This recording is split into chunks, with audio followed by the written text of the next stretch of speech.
Hari ini pemerintah Provinsi Jawa Barat dan seluruh para kepala desa dan para kepala kelurahan untuk berkomitmen membangun kemandirian ekonomi kerakyatan. Kemandiriannya itu dalam bentuk koperasi.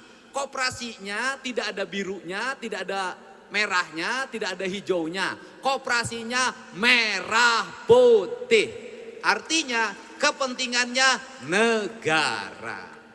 Koperasi merah putih bisa apa? Koperasi merah putih kalau dikelola dengan baik, satu, seluruh produktivitas pertanian di desa bisa dijual, disediakan, kemudian tempatnya di koperasi merah putih. Selanjutnya bisa diserap untuk bantuan pangan non tunai, kebutuhan makan bergizi gratis, kebutuhan ekonomi pedesaan, kebutuhan dapur dalam setiap waktu. Kemudian masyarakat perlu pupuk, di koperasi disiapin pupuk. Masyarakat di desa, setiap desa nanti ada dokter desa, apoteknya di koperasi. Mau lebaran bajunya ada di koperasi. Bener nggak? Butuh daging, nanti lebaran dagingnya ada di koperasi.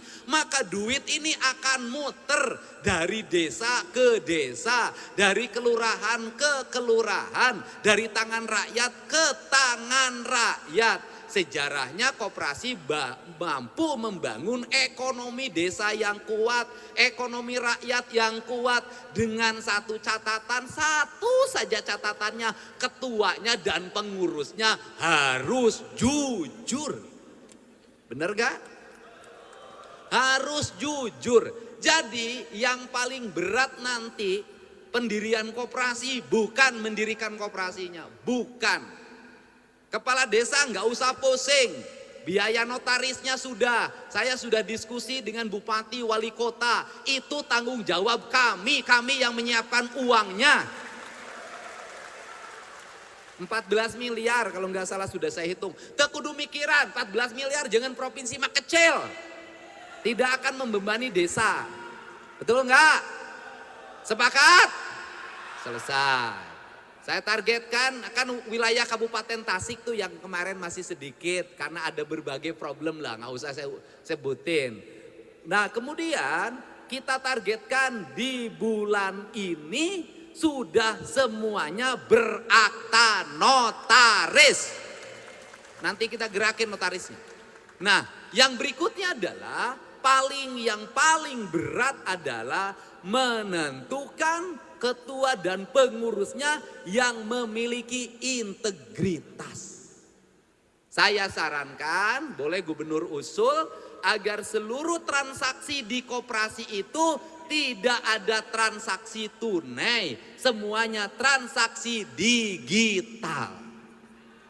Karena saya sampaikan ke Pak Mendes, mudah-mudahan nanti Bapak selaras, termasuk dana desa, rencana Gubernur Jawa Barat akan mengusulkan agar seluruh pengelolaan keuangannya e-budgeting, tidak ada lagi uang tunai. Karena uang tunai itu godaannya banyak. Ada uang tunai di laci, istri pengen beli kalung, tergoda. Ada uang tunai di laci, malam mau pergi ke Bandung, bekal buat malam di Bandung, tergoda. Pokoknya uang tunai itu banyak menggoda, persis ketika perempuan cantik roknya ditaikin ke atas. Itu menggoda, ya. Maka cara untuk menyelesaikan agar tidak mudah tergoda, maka tidak boleh ada uang tunai di laci desa, tidak boleh ada uang tunai di laci koperasi, seluruh transaksinya digital, mudah dikontrol dan mudah sekali mengendalikannya. Ini yang harapan saya, itu saya harapan. Dan seluruh kegiatan ini didukung oleh Pak Ketua DPRD Provinsi Jawa Barat. Dan koperasi ini kenapa dibentuk? Satu, untuk memotong rantai pasok yang panjang. Jadi dia nanti Kopdes itu bisa menyalurkan sembako dari produsen langsung Kopdes. Jadi rantai pasokan yang panjang dipotong. Kedua, akan menjadi nanti koperasi ini yang akan menyalurkan ya seperti pupuk, tabung gas, kemudian sembako, ya, kemudian nanti bantuan-bantuan pemerintah semua sampai Kopdes, kerjasama sama POS, kemudian Kopdes yang menyalurkan kepada masyarakatnya. Jadi ada ongkosnya, sekaligus juga menjadi BRI Link, BRI dan BNI, ya, itu bisa di situ ada simpan pinjam, juga akan memotong rantai pasok, juga akan memotong rentenir pinjol karena ada BRI di situ, kemudian juga akan menghilangkan tengkulak. Jadi langsung dari pusat seperti pupuk, koperasi langsung kepada rakyat sehingga tengkulak akan habis.